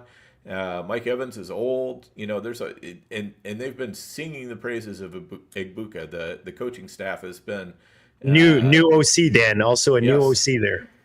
Absolutely, and they've been talking about what a great student of the game he is, and how he's absorbing everything, and how he's like a wide receiver playing like a running back, and all this kind of stuff. And it's just like, they keep talking him up. And then Jaden Higgins, I'm loving the things I'm hearing from Houston out of him. I think he's probably going to be the number 2 wide receiver in Houston. I expect Stroud to bounce back at least somewhat. possibly a lot. And I think Higgins is going to be the beneficiary of that. He's going just a couple picks after Ibuka. Those are a couple guys, I'll take Ibuka if I can. And if he's not there, I'll try to get Higgins. And, those are just super easy picks. Guy I'm fading, DJ Moore, just not liking the body language there in Chicago. It was terrible last year, and Ben Johnson already was calling him out on it earlier this year and saying, hey, you gotta watch how you're acting on the sidelines and everything else. I mean, this is a new regime there. There's a new general manager, a new coach. They have no ties to DJ Moore whatsoever. I think they're going to be a lot more interested in getting their guys established. And DJ Moore, to the extent that he comes back and kind of swallows his pride, I think they'll be happy to use him. I'm just not sure if he's capable of that anymore. So I'm off him. Nice. I just want to add about Ibuka and Jaden Higgins. I could easily see both of these guys moving up the ADP come August and the end of August, the big time drafts. So, if you're doing those big tournaments, now is the time to grab these guys for sure. It's funny. I was going to add Ibuka to my list, and I was looking at the Fantasy Mojo draft board for the big gorilla, and I was like, wow, 10th, 11th round for that's pretty sweet to get that, like you said. We get news that Godwin's going to miss the first 4 games of the season. Ibuka's no longer going to be in the 12th round. Yep. You know what I mean? Yeah, the whole key right now is you want to try to imagine what is a draft board going to look like in late August, Yeah. And, you kind of want to, I think this guy might move up. I think that guy might move up. I think this guy might move down, so that tells you who you want to be focusing on. You want to get that closing line value if you can. And then once we get to late August, then, by that point, I'm starting to try to think about what is a draft board maybe going to look like in 2026, and I'm kind of aiming myself towards that, and just trying to stay ahead of the curve rather than falling behind the curve.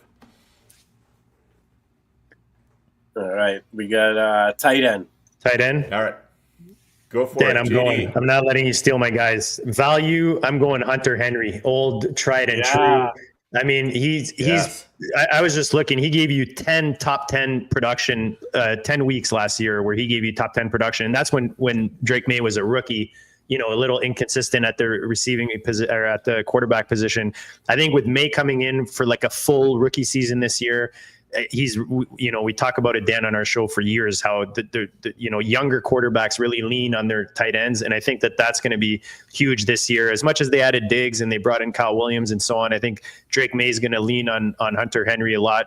And right now he's going as like the tight end 21, 22 in those big gorillas. And then the guy I'm fading is Jonnu Smith. I mean, he gave you a tight end 5. When you're looking at points per game last year. Prior to that, he was like tight end 20, tight end 44, tight end 38, 21, 31, 50. Like that's an anomaly for me. And if you think about it, it was like a perfect storm in Miami. They had a quarterback, carousel with Tua dealing with injuries. You had Tyreek Hill injured. You had, Waddle was doing nothing. So it was kind of like the perfect storm for Jonnu to have a good season. I think for me, if I have him in Dynasty, I'm selling high. Yep. And I will say this about Jonnu. He's a guy that I'm not fading, but I'm not targeting either. Reason why I'm not fading him is, basically he's playing the George Kittle role in this offense, and he's kind of got the chops to do it. And also, if you're fading Tyreek Hill like I am, then it makes sense you want to kind of push up one of these other pass catchers.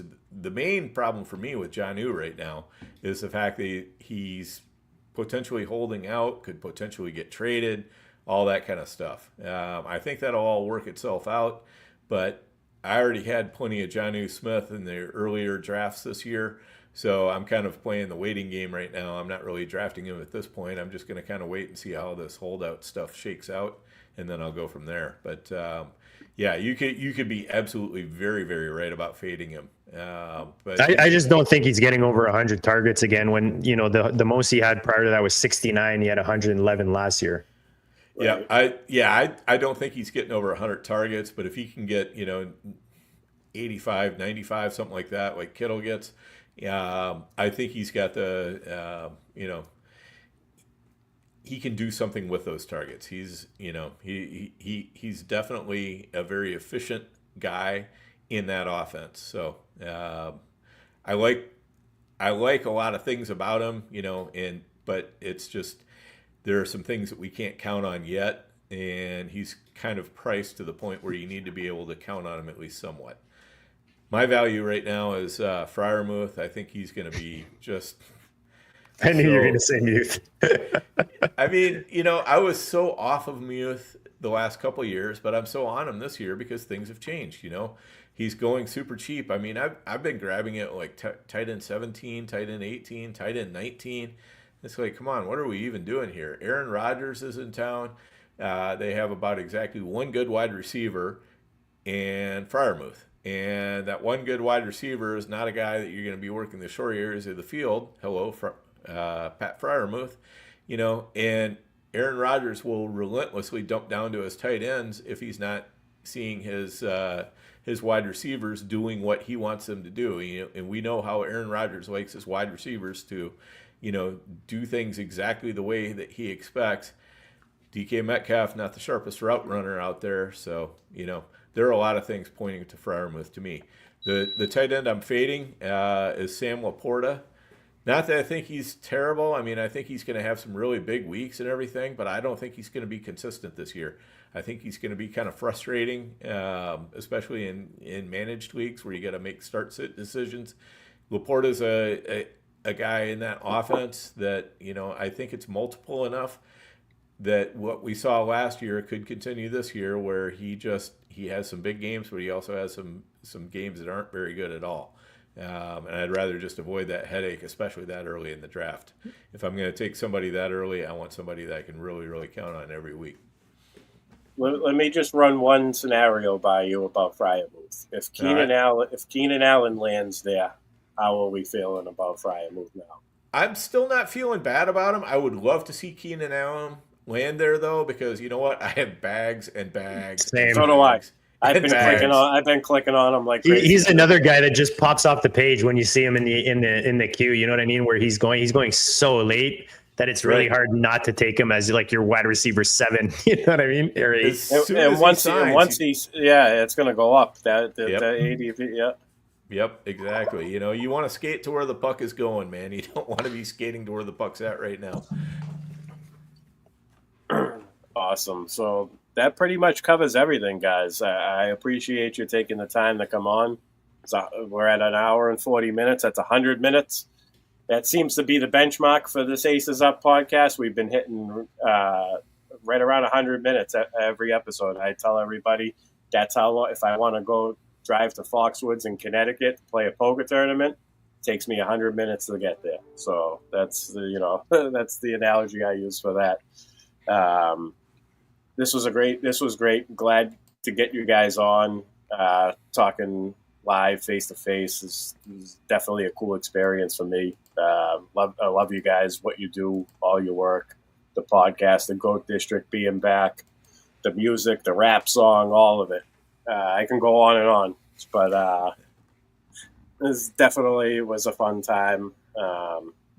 Appreciate everybody in the audience.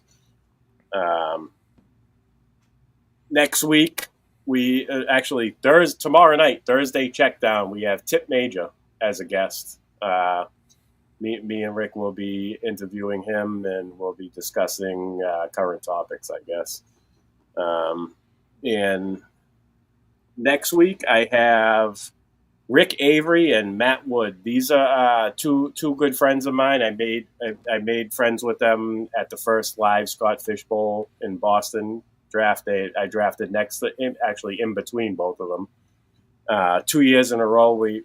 Matt's not in our division this year. He got a late invite, and our league filled up. But I'm drafting next to Rick again. It's going to be basically a Scott Fish Bowl focused show. Rick has a model. He's got projections, rankings. We're going to be going over stuff like that. We're going to be talking about how cool the live events are and all the Scott Fish goodness. Dan, JD, why don't you tell the audience where they can find you?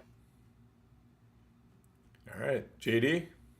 Yeah, you can find me at Draft Room Baller on the X Machine. Make sure you check out Draft Room Baller on YouTube. That's where you'll find GOAT District High Stakes Fantasy Football Show. We've got monster guests lined up: John Lobb, Scott Connor, Andrew Cooper, Abib, the back-to-back champ of the FFPC, Mike Shobes. The list goes on and on. Dan and I will be bringing all these guys in all off season long.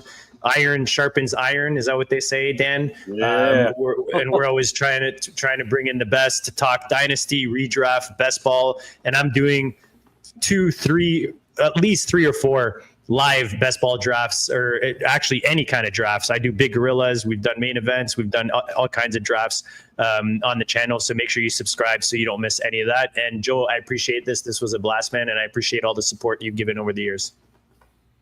Yep, just want to echo what JD said. Really appreciate the opportunity to come on and chop it up with you, Joe. This has been a lot of fun for us for sure, and really enjoy it. You can catch me Player Profiler. I'm dropping occasional articles there. Stack Hunters podcast comes out weekly on the Player Profiler Network. Of course, the GOAT District. That's when JD said I just can't do this anymore, I was like, okay, we'll see how long this lasts. I was like, we're coming back. So I never took down the banner in back of me here. Nice. That's it. Yeah, I've left that up the whole time because I never stopped wearing the hoodie, man. I still have that hoodie. The logo's fading. The logo's fading a little bit. You guys got to put some merchandise up. I need a new one. Just because Mason mentioned this to me today, if you guys do listen to podcasts and you're interested in listening to the GOAT District, just look for there's a new feed like on Spotify. I started a whole new podcast, but it'll be, starting from last week moving forward, all the episodes will be up there. So you guys can listen to the podcast version as well if you don't do YouTube. Yep, definitely. And then also looking to get the Fantasy Empire up and running again this year. So nice. That was a lot of fun. That's another good one. It's a great show. Yeah. It's like it's like a therapy session. It's like you guys go over what happened the previous week, and you're like, why did I make this decision? And you guys share your mistakes with each other. That's a great show for sure. Yeah, during the season, it's definitely therapy for all of us. So there's nothing like the ups and downs of the fantasy season when you've got you got a couple of Honda Civics worth of drafts to try to manage, and teams are breaking down left and right and all that kind of stuff. So yeah, it's a lot of fun, but we'll do some before the season starts. Hopefully do some drafts, definitely analyze some draft boards, and just kind of talk about how we're approaching the season. So that'll be a lot of fun too. But again, appreciate you having us on here, Joe, and thanks a lot. This is a GOAT District special, man. You went over 100 minutes. That's what we always do. So yeah, that's so true. It's only fitting. So I'm glad you're doing the long form. Yes, I love it. I sometimes it just has to. I like to let it organically. There's no set time. During the season, if you have a special format, I could see it, adhering to the time limit, but I like to just let it happen as is. And like I said, I may have mentioned this to you before, Dan. I can't count. I have to take off my shoes to count how many times I've fallen asleep with the earbud in my ear listening to you guys. So JD, what I'm getting out of this is we're putting him to sleep. So that's what it sounds like. That's what it sounds like. You guys start at 9:30, and if it goes 100 minutes, you do the math. I'm on the I'm on the East Coast. I don't have that Central Time, so. I totally hear you. There are a lot of podcasts that I end up I I got to rewind for a little bit. I missed 20 or 30 minutes of it or whatever. So yeah, but all good. But again, thanks for having us on, Joe. Really appreciate it. Absolutely. So one thing I like to do is if I like the way a certain guest closes out a show, I like to close out the show if I have you on as a tribute. So JD, I'm going to close out a similar style to what you do. I just want to appreciate the audience again. Hit the like, hit the subscribe. Appreciate everybody in the chat. And we will check you all later. Later.